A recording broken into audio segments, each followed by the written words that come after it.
Ya. Entonces, el día de hoy nos toca ver lo que es cánceres del cuerpo uterino. Entonces se define como el cáncer de cuerpo uterino, típicamente denominado cáncer de endometrio porque es el más frecuente, el que ocurre en la capa de revestimiento interno o epitelial de la cavidad uterina.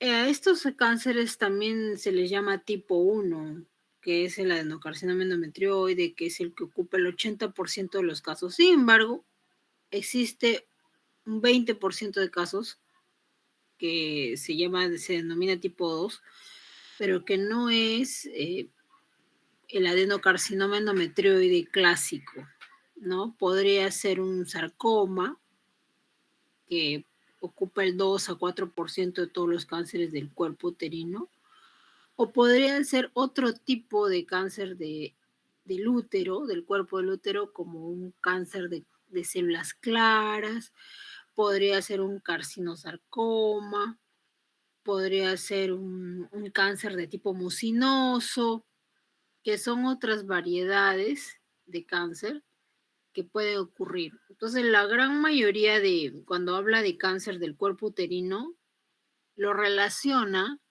con el cáncer de endometrio.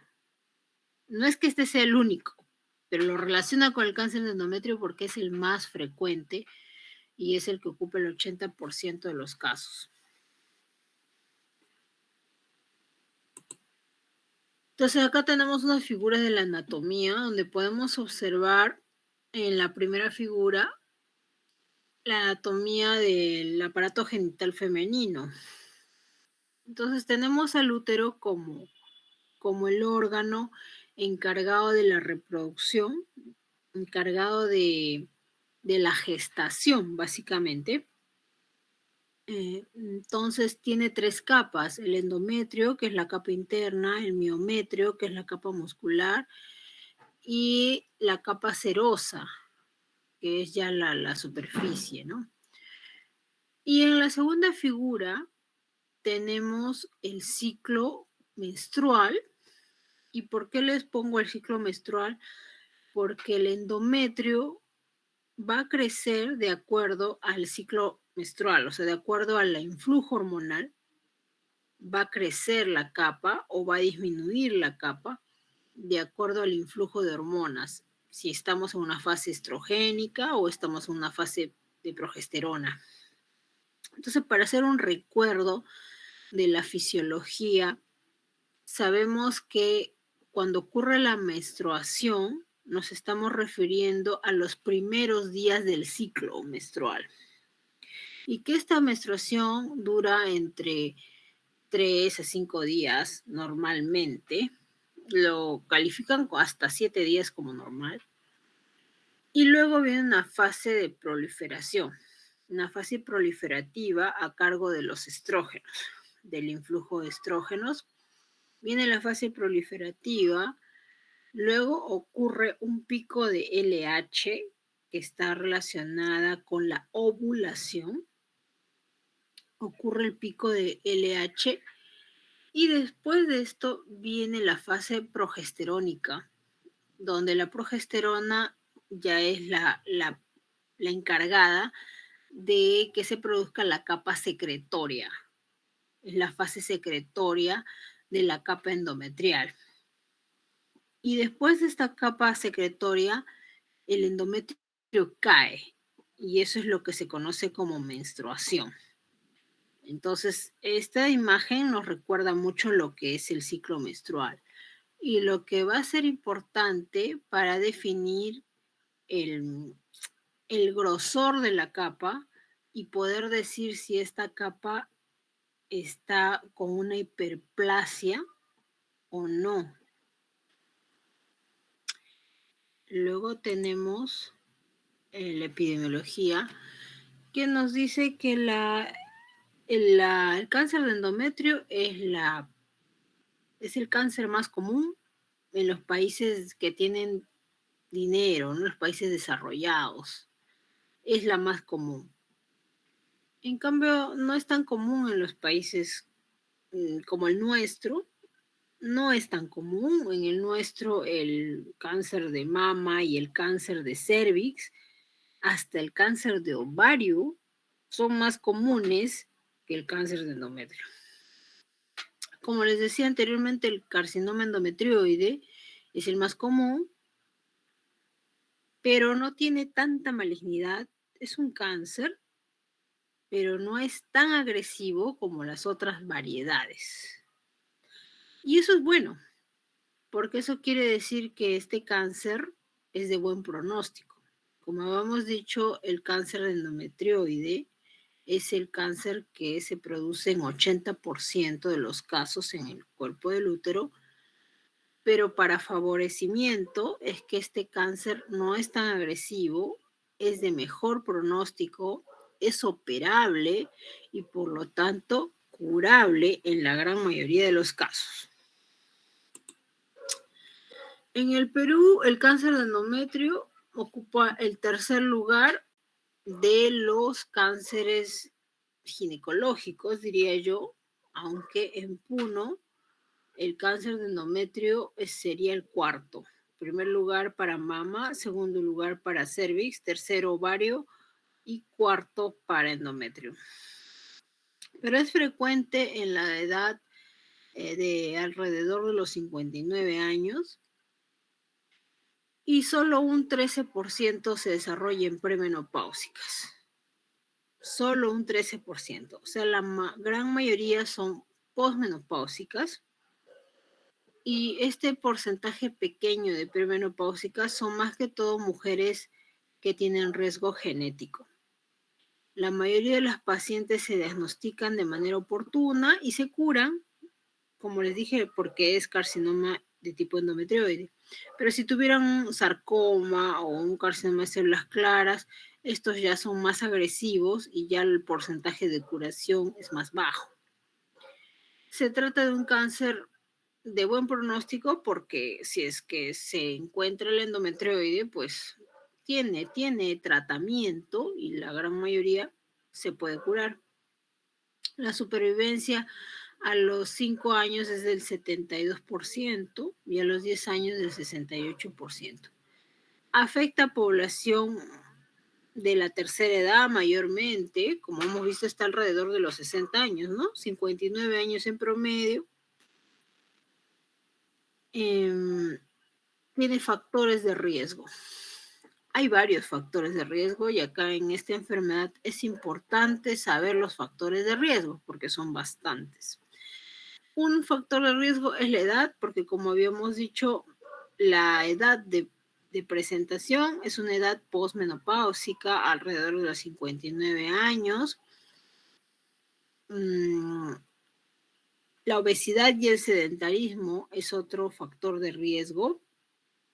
El 50-80% de los casos se relacionan a obesidad y sobre todo al índice de masa corporal, porque se ha visto que las mujeres que tienen obesidad de tipo androide tienen mayor riesgo.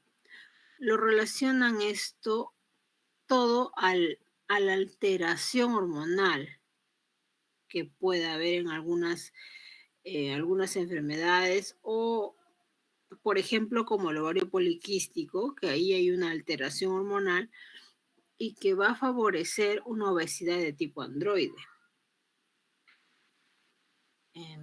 También el sedentarismo, obviamente ya esto es más atribuido a su, podríamos decir, a su vida cotidiana, ¿no? Que es una persona que de repente es gordita porque ingiere grasas, porque consume muchas grasas y no hace ejercicio. Entonces tiene obesidad y sedentarismo, está en riesgo porque el estrógeno acá está predominando. Sabemos que las grasas se transforman en estrógenos y el exceso de estrógenos va a aumentar la capa endometrial, posteriormente se producirá una hiperplasia y esta hiperplasia se volverá típica primero, luego atípica y posteriormente dará lugar al cáncer. Por eso es que demora. Como ven, el periodo de aparición es de alrededor de los 59 años. lo que quiere decir que hay un tiempo prolongado de exposición a los estrógenos como para que aparezca el cáncer, ¿no? El riesgo acumulado a los 74 años es mayor en los países desarrollados, donde la comida predominante es la comida chatarra, por lo tanto hay más obesidad, la esperanza de vida es más larga, pero estamos con un país de obesos. En cambio, los países subdesarrollados tienen poco riesgo, que es 0,6%. La actividad física es un factor protector porque de alguna manera nos protegemos bajando la obesidad, ¿no? Pues disminuyendo la tasa de obesidad. Acá vemos una figura donde podemos ver los tipos de obesidad. Tenemos la obesidad ginecoide y la obesidad androide. La que tiene más riesgo es la obesidad androide. También al estar la obesidad implicada, está también el síndrome metabólico. ¿Qué es el síndrome metabólico? El síndrome metabólico es un conjunto de enfermedades endocrinas o relacionadas a estas enfermedades endocrinas que precede a la diabetes. Ese es el síndrome metabólico, antes conocido como síndrome X, antes llamado síndrome X. El síndrome X eran todas las hipercolesterolemia, hipertrigliceridemia, hipertensión, hiperuricemia, eran todas las hiper. Ese era el síndrome metabólico, hiperinsulinemia. Hoy en día ya se llama síndrome metabólico, que es el que precede a la diabetes, y por lo tanto se ha visto que las personas que tienen este síndrome tienen un riesgo de aproximadamente 2, es decir, 2 por 1, ¿no? Es decir, que 2 veces más, ya, 2 veces más riesgo que las personas que no tienen síndrome metabólico. Acá está la prediabetes también.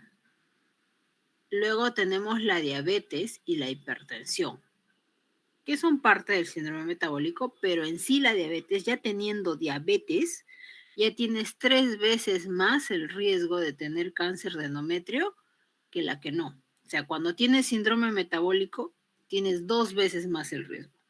Pero cuando tienes diabetes, ya tienes 3 veces más riesgo.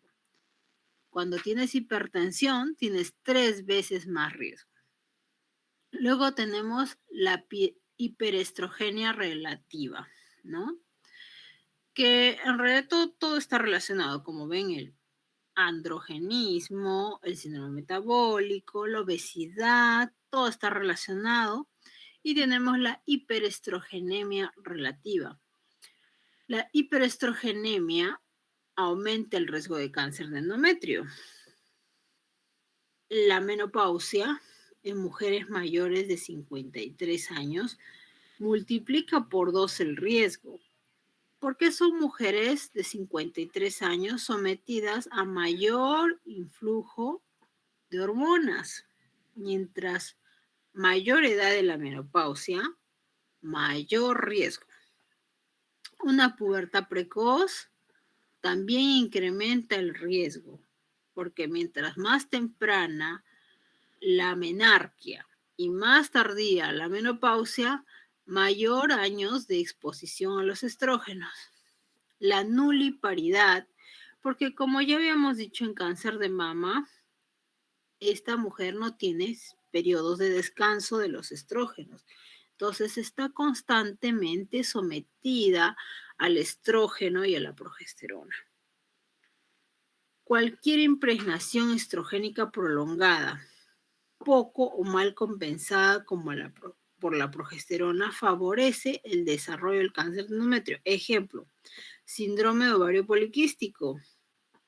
Habíamos hablado en las prácticas que el síndrome de ovario poliquístico que es una alteración hormonal propiamente, donde la LH es el doble o el triple de la FSH, hace que haya un hiperestrogenismo y un hiperandrogenismo. Por ello es que en el síndrome de ovario poliquístico la obesidad es de tipo androide. Hay vello suprapúbico y en los miembros inferiores, como que fuera androgénico. Hay una amenorrea secundaria, lo cual es por el influjo androgénico. Y esto favorece al cáncer de endometrio. El cáncer de endometrio es un cáncer favorecido por los estrógenos y andrógenos. Luego tenemos los tumores secretores de la granulosa, que son tumores del ovario, que producen estrógeno. Y estos, al producir estrógeno, estimulan al endometrio. Por lo tanto, después de un cáncer de ovario de tipo célula de la granulosa, vamos a tener un cáncer de endometrio. La estrogenemia posmenopáusica. Esta se refiere a la terapia de reemplazo hormonal que se da después de la menopausia. Entonces estamos estimulando más con el estrógeno artificial, ¿no? Por el contrario, el anticonceptivo oral presenta un efecto protector. Al igual que, ¿por qué el anticonceptivo oral producirá un efecto protector? Porque cuando la mujer recibe tratamiento por ovario poliquístico, por ejemplo, lo que se quiere es que el estrógeno mismo de la persona que está alterado deje de producirse. Entonces el anticonceptivo, ¿qué le dice a la persona? Le dice, tú ya no produzcas nada de estrógeno, no produzcas hormona porque yo te voy a dar lo que necesitas. Entonces te da una dosis de estrógeno y una dosis de progestágeno artificial que inhibe la producción natural. Entonces, esta dosis que está ajustada en el anticonceptivo es regulada, no está en exceso ni en defecto, sino una dosis ideal, hace que el estrógeno propio de la persona ya no se produzca, el natural. Entonces, como que se corta el natural y solo se recibe el artificial. Es por ello que este estrógeno del anticonceptivo, en el caso del endometrio, no lo favorece al endometrio. Además, recordemos que el anticonceptivo, para evitar que se produzca la gestación, también altera la mucosidad, altera de forma que no se va a producir la gestación, ¿no? Entonces, es eso lo que te dice. El anticonceptivo le dice a la persona, no produzcas tu estrógeno porque yo te voy a dar la dosis. Y entonces ya no se produce el natural, que está mal. El natural está alterado, está en sobreproducción. Entonces, es como que te da un periodo de descanso y después le quitas el anticonceptivo y nuevamente empieza a producir el estrógeno natural que debe regularse. Es esa la teoría por la cual se le da anticonceptivos a las que tienen síndrome de ovario poliquístico. Se le da con esa teoría, o sea, que van a descansar de su estrógeno natural y en ese periodo de descanso, una vez que pasen los 6 meses, se le va a volver a dar, se le va a retirar el anticonceptivo, ya su cuerpo debe producir mejor las hormonas, ¿no? Que están alteradas. En el síndrome Lynch también hay riesgo. Sabemos que el síndrome Lynch es la poliposis heredofamiliar que produce cáncer de colon familiar. Esta tiene también, los que tienen este tipo de síndrome Lynch, cáncer de colon, tienen un riesgo de cáncer de endometrio. porque hay una herencia autosómica dominante que relaciona ambos cánceres.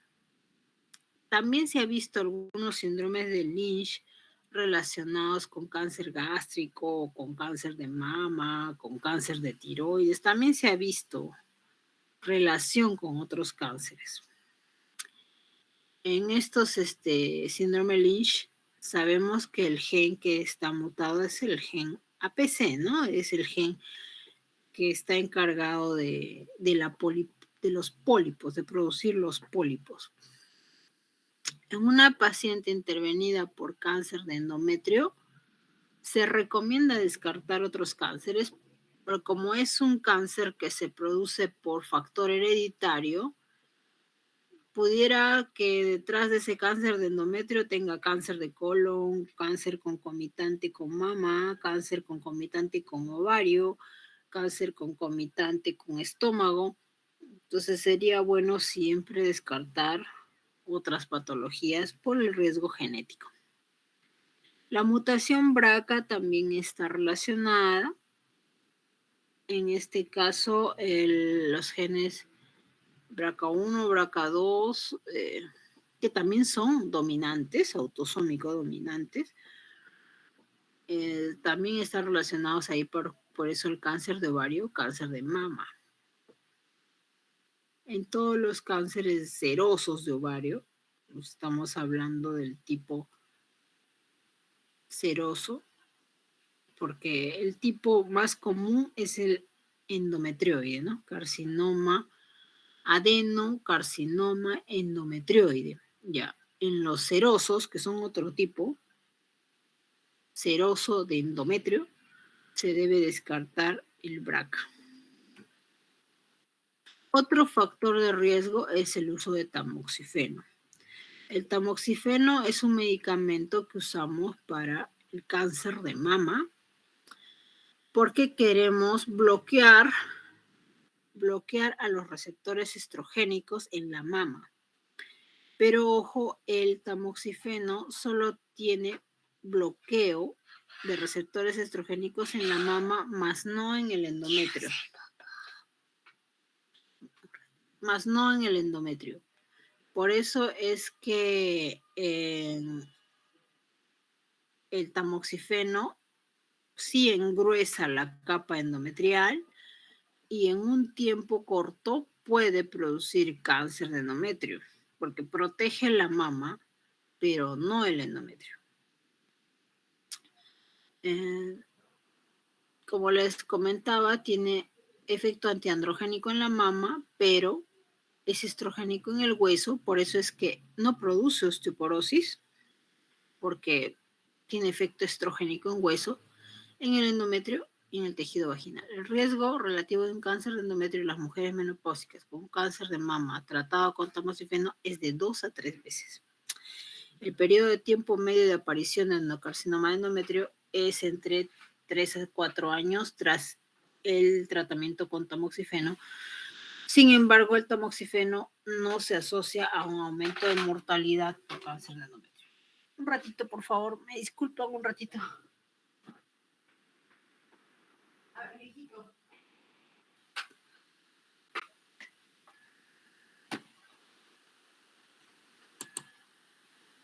Bueno, entonces, como les comentaba anteriormente, la hiperplasia que se produce, había otro factor de riesgo, tamoxifeno, ya. La hiperplasia endometrial, que es la lesión premaligna, que se va a transformar primero en típica, luego en una hiperplasia atípica. Puede ser también una hiperplasia compleja, con atipia o sin atipia. Son las lesiones precancerosas que tienen un porcentaje de progresión a cáncer. Una hiperplasia simple, sin atipia, producida de repente por el efecto de un medicamento o producido por una amenorrea secundaria, tienen un 1% de progresión a cáncer. Más o menos el riesgo de progresión a cáncer sería en unos 10 años. Pero una hiperplasia simple con atipia ya tiene un 8% de progresión a cáncer y el tiempo puede ser en 4 años. Esto es lo que puede producir el tamoxifeno. La hiperplasia compleja sin atipia puede producir un cáncer en 10 años, casi como una simple sin atipia, ¿no? Y una hiperplasia compleja con atipia en unos 4 años, pero tiene 29% de porcentaje de progresión a cáncer. Entonces, ¿cuál es la hiperplasia simple y cuál es la hiperplasia compleja? La hiperplasia simple es cuando las células endometriales crecen y se multiplican moderadamente. Esa es una hiperplasia simple. Y una hiperplasia compleja es cuando las células crecen descontroladamente en el endometrio, descontroladamente y desordenadamente, casi como una displasia. Otro antecedente importante de riesgo, porque estábamos hablando de todos los factores de riesgo anteriormente, es la radiación pélvica. Se ha visto que cuando el paciente recibe radioterapia para cáncer de cuello uterino, por ejemplo, en dosis adecuadas, en dosis estándar, no va a producirse el cáncer de endometrio. ¿Cuándo se va a producir el cáncer de endometrio? Cuando las dosis son muy altas. Cuando las dosis son superiores a los 100 grades. El riesgo es de 6 veces. El riesgo relativo es de 6. O sea, 6 veces más posibilidades de tener un cáncer por exceso de radioterapia. ¿Cuáles son los tipos histopatológicos? Habíamos hablado del tipo 1 y el tipo 2. El tipo 1, que es el adenocarcinoma endometrioide de buen pronóstico, el que se descubre en etapas tempranas, el que tiene alto porcentaje de curación, es el tipo 1. Hay unas variedades. Las variedades son adenocarcinoma con diferenciación escamosa, adenoacantoma, el adeno escamoso o de células mixtas, carcinoma secretor, carcinoma ciliado, adenocarcinoma billo-glandular. El tipo 2, que son el resto de variedades, que ocupan el 20%, que son los más agresivos, que son los que tienen peor pronóstico, son el carcinoma escamoso propiamente, sin adeno, solo escamoso puro, mucinoso, carcinoma de células claras, el carcinoma seroso de endometrio, que es el que se relaciona a BRCA mutado, carcinosarcoma, carcinoma microcítico y el indiferenciado. El tipo 1, que ocupa el 80%, ocurre en pre y perimenopáusicas. Es debido al exceso de estrógenos, generalmente sin exposición a progestágenos que le contrapongan al estrógeno. Por eso es que cuando das la terapia de reemplazo hormonal para menopáusicas, se recomienda nunca dar estrógeno solo, sino dar con progestágeno asociado, para que haga la contraparte al exceso de estrógeno. Porque si lo damos puro estrógeno, el riesgo aumenta.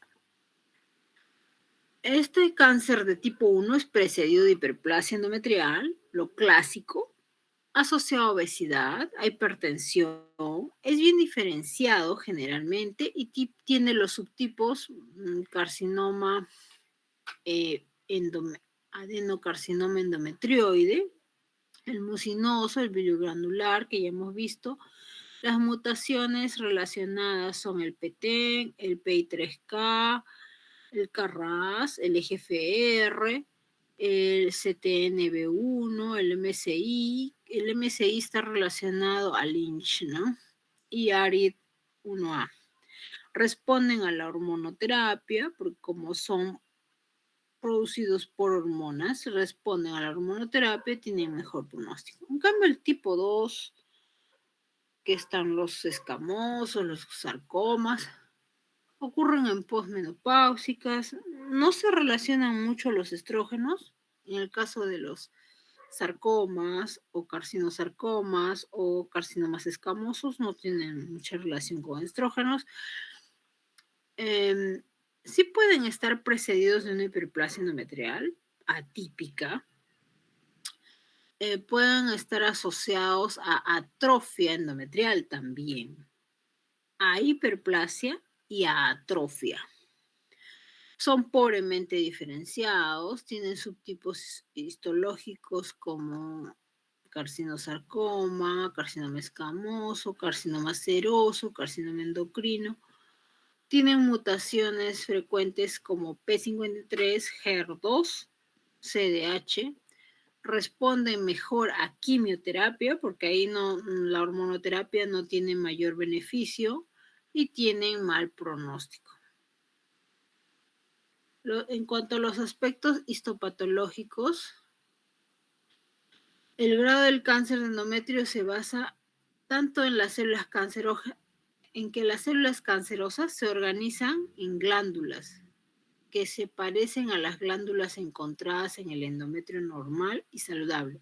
Por eso se llama adenocarcinoma endometrioide en la mayor parte de los casos. Adeno por las glándulas, carcinoma porque se origina en la mucosa, endometrioide porque es de tipo del endometrio, se parece mucho a la hiperplasia endometrial. Y puede tener grados, grado 1 o grado 2. Una cosa es tipo 1, el endometrioide, tipo 2, el resto, y otra cosa son los grados, grado 1 y grado 2. Grado 1 y grado 2 se refieren a la diferenciación de las células.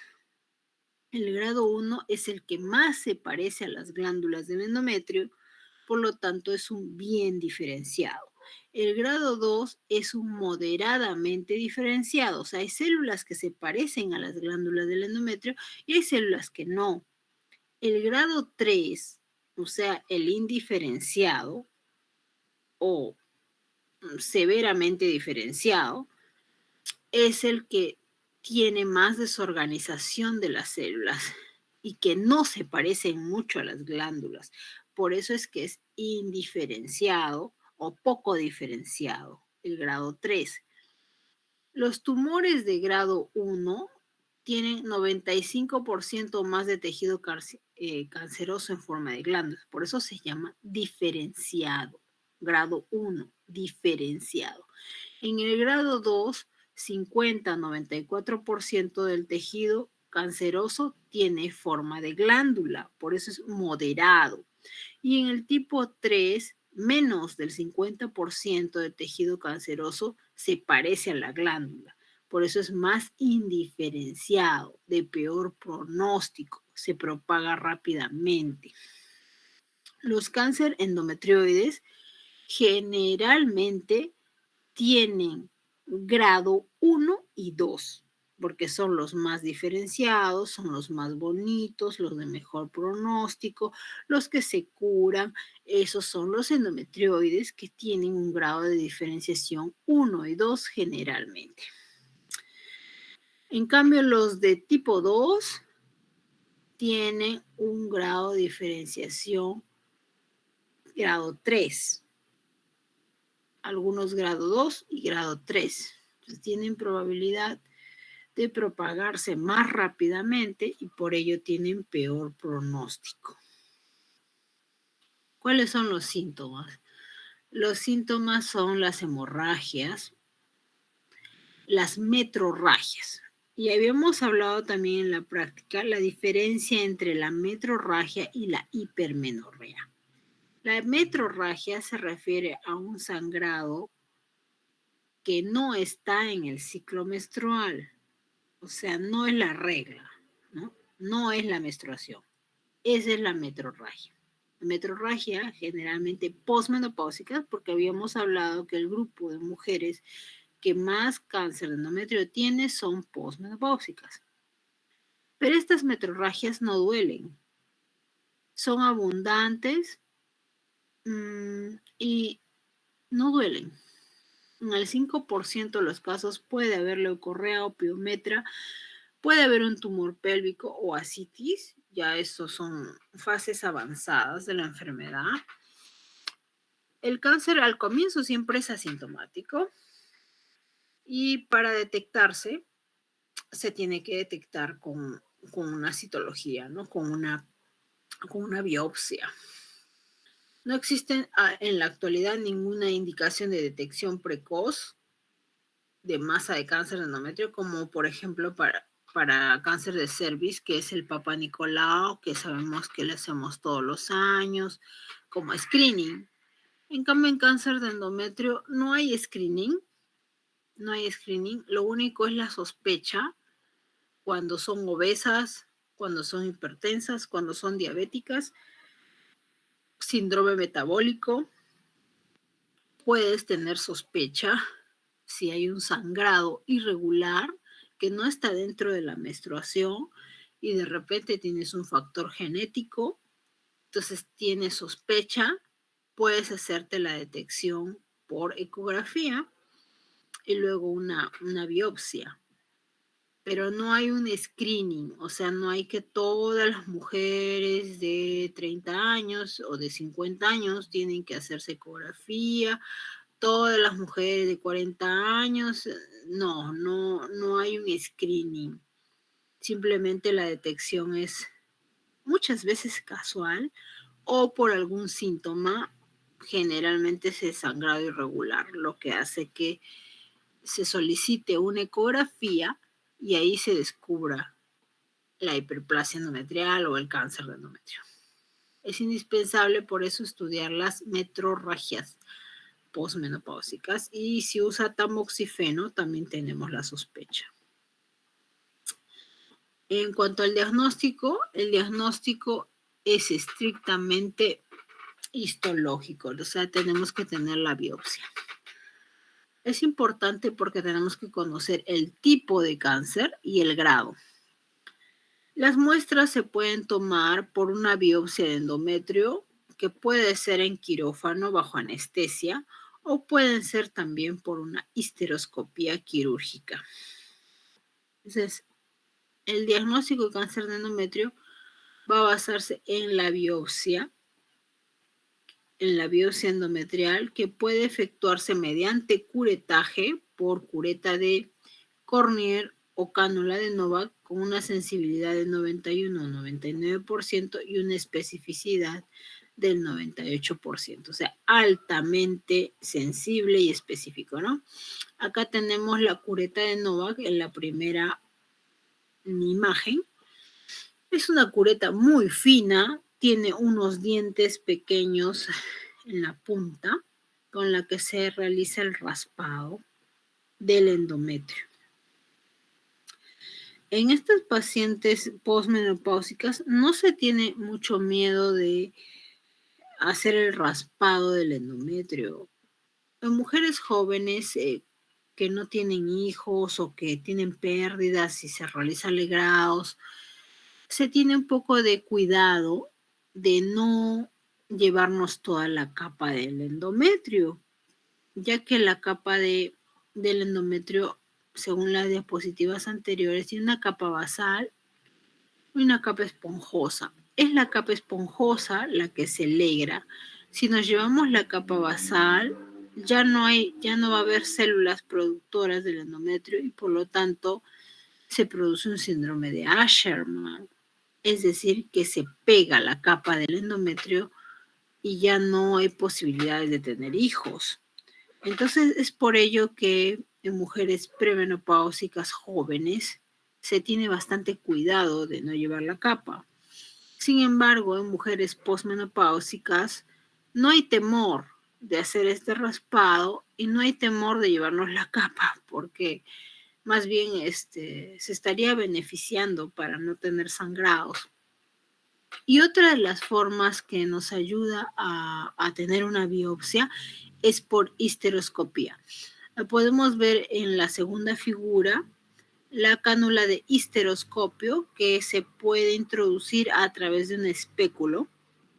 Introducimos el espéculo, introducimos el histeroscopio, así como colocar una cureta, pero en este caso es un histeroscopio que tiene un visor para que nosotros podamos mirar la cavidad endometrial a través de esta cánula de histeroscopía. La histeroscopía entonces viene a ser oscopía, o sea, un aparato que nos ayuda a mirar el interior del útero.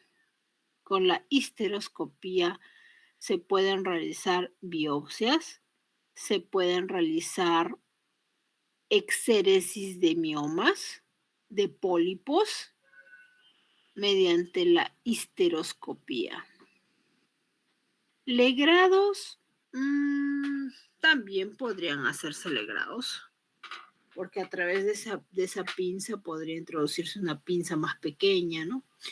Pero su uso mayor de la histeroscopía es para diagnóstico de infertilidad, tratamiento de infertilidad, al retirar los miomas, los pólipos de la cavidad endometrial.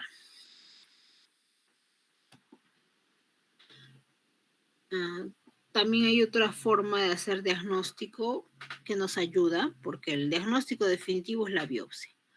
Pero nos ayudan también las ecografías. Como mencionamos, la ecografía tiene una gran ayuda, la ecografía endovaginal, Doppler, más Doppler, es la de más ayuda.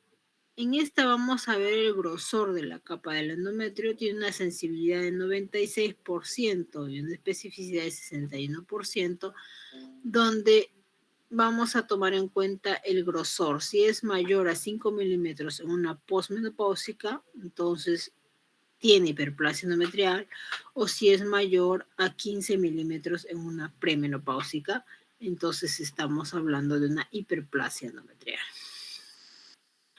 El endometrio también se puede ver heterogéneo, irregular en algunas ecografías.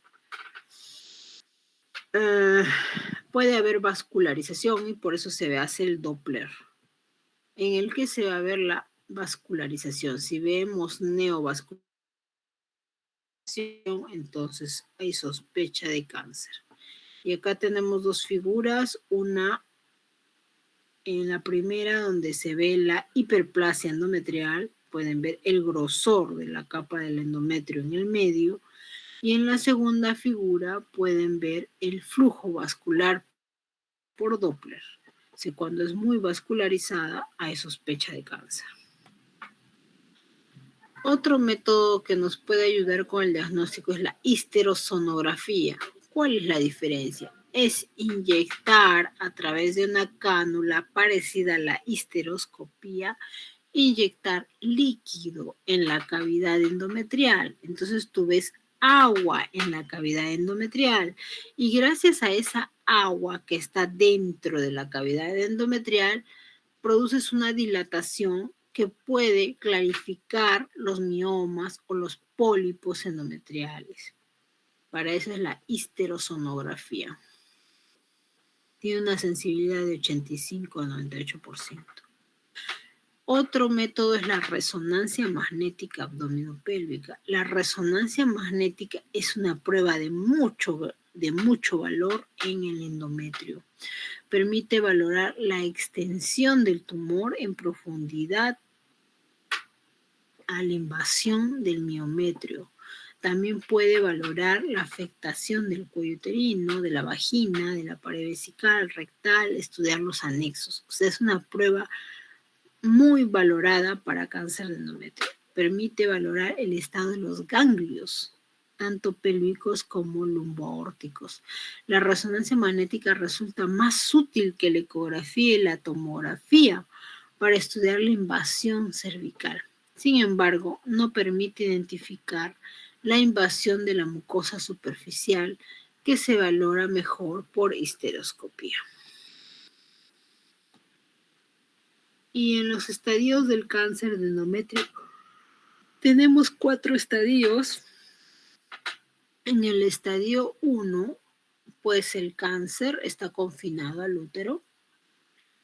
En el 1A se trata de un 1A1, se trata de un tipo no agresivo, es decir, un carcinoma endometrioide, tipo endometrioide, limitado a un pólipo endometrial o confinado al endometrio. En el 1A2, el tipo histológico sigue siendo no agresivo, o sea, un tipo endometrioide, pero involucra menos de la mitad del miometrio. O sea, en el 1A1 está propiamente en el endometrio. En el 1A2 ya entró al miometrio, ya ingresó al miometrio sin compromiso linfovascular. En el 1A3, los carcinomas endometrioides son de bajo grado, limitados al útero y al ovario. O sea, no ha pasado a la capa serosa.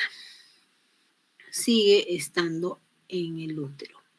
En el 1B, los tipos histológicos son no agresivos, es decir, sigue siendo carcinoma endometrioide con invasión de la mitad o más del endometrio, o sea, más que el 1A2, y con o sin invasión linfovascular.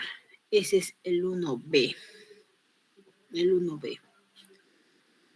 En el 1C, el tipo es el agresivo, o sea, un tipo 2. Puede ser un carcinosarcoma, un carcinoma escamoso, un carcinoma de células claras, limitado a un pólipo confinado al endometrio. En pocas palabras, el cáncer de tipo 2 no tiene estadio 1A y 1B, solo tiene 1C.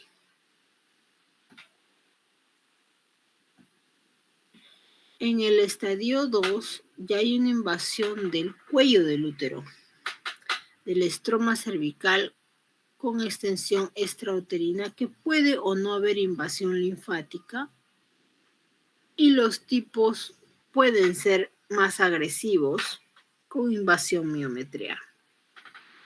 Entonces tenemos el 2A con invasión del cuello del útero de tipos histológicos no agresivos, es decir, del carcinoma endometrioide. El 2B hay invasión linfovascular de tipos no agresivos y el 2C es de los agresivos con cualquier afectación miometrial. Entonces tenemos que el carcinoma de tipo endometrioide va a tener estadio 1A, 1B, 2A, 2B. El cáncer de tipo no endometrioide de tipo 2 va a tener estadios 1C, 2C.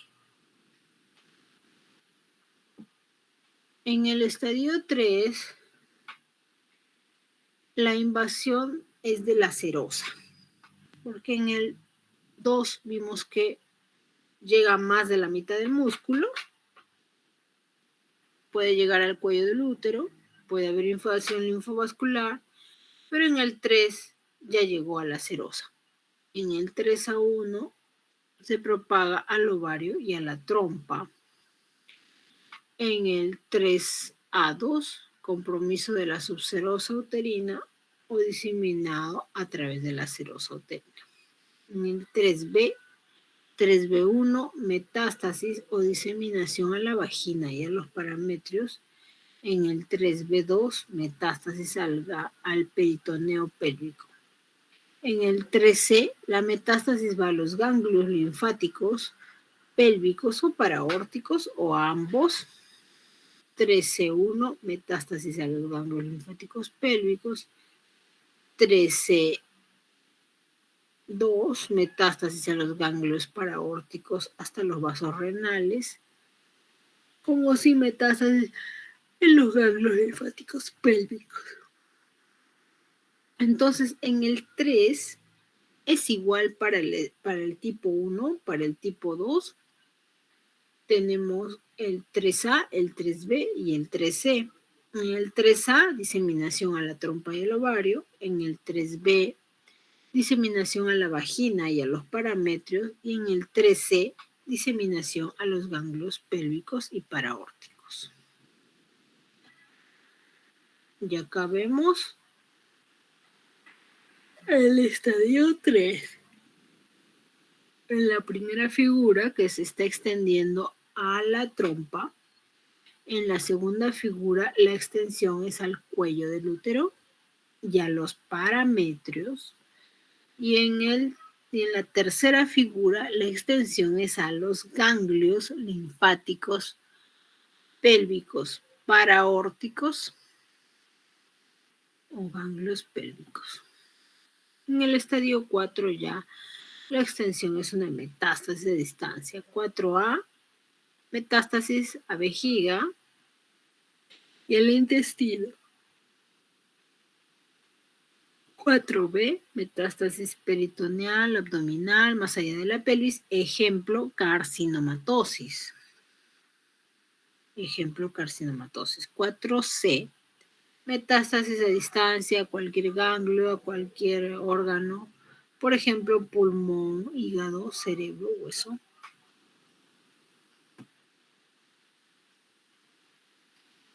Luego tenemos la definición de los grupos de riesgo para el pronóstico. Dijimos que los de tipo 1 o endometrioides son de mejor pronóstico, son los que tienen mayor porcentaje de curación.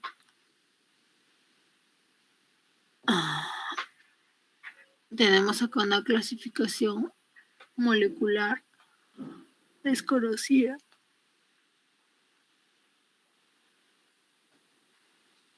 En el intermedio, el endometrioide en estadio 1B, bajo grado, tiene un riesgo intermedio alto cuando hay invasión linfovascular o ya están en etapa 2, y un riesgo alto cuando se trata de un estadio 3 o 4A. Es un riesgo alto de mal pronóstico, ¿no? Y cuando los casos son avanzados, estadios 3, 4, con enfermedad residual, estadios 1B, tienen alto riesgo de mal pronóstico. El tratamiento es generalmente quirúrgico.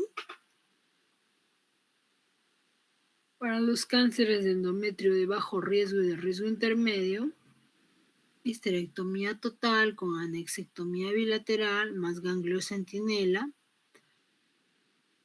Para los cánceres con riesgo intermedio alto o alto riesgo, histerectomía total con anexectomía con linfadenectomía. Para los estadios avanzados, según el estadio FIGO, estadios 3 o 4A, se puede realizar una primera cirugía con vaciamiento ganglionar si se considera la enfermedad resecable en su totalidad. Solo si la enfermedad es resecable en su totalidad, bueno, se propone que sí sea operable, pero si no es operable, ya no, ya solo le quedaría la quimioterapia.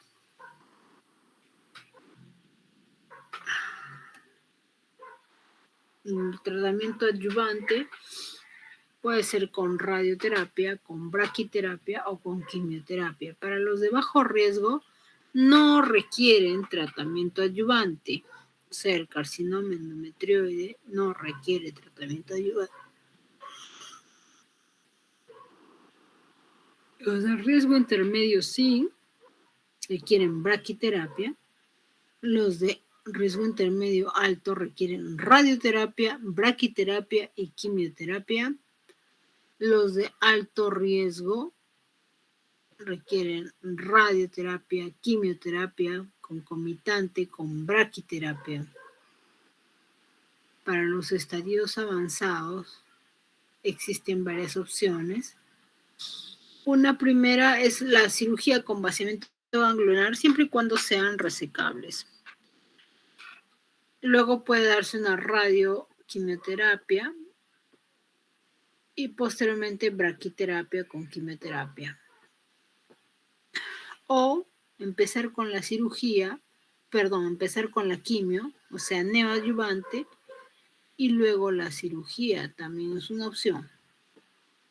Los cánceres metastásicos,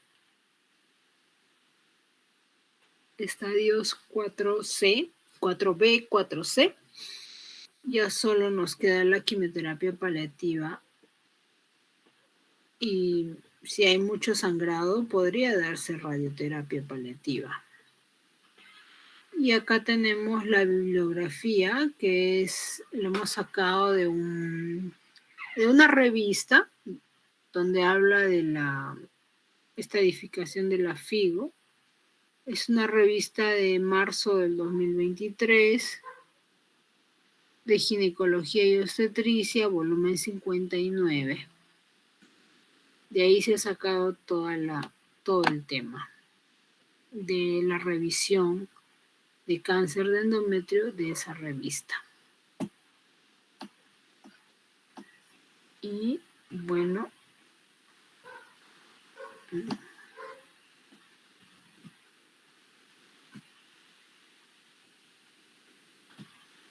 muchas gracias. Si hay alguna pregunta.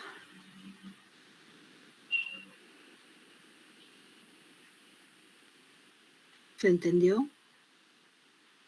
Sí, doctora, creo que no hay dudas por parte de los compañeros.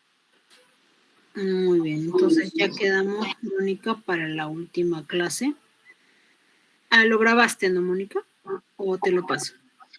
Doctora, ¿me lo puedo pasar, por favor? Ya, te lo paso, Mónica. Ya, ok. Nos vemos. Gracias, doctora. Chao, chicos. Gracias, doctora. Buenas noches. Gracias, doctora. Hasta luego.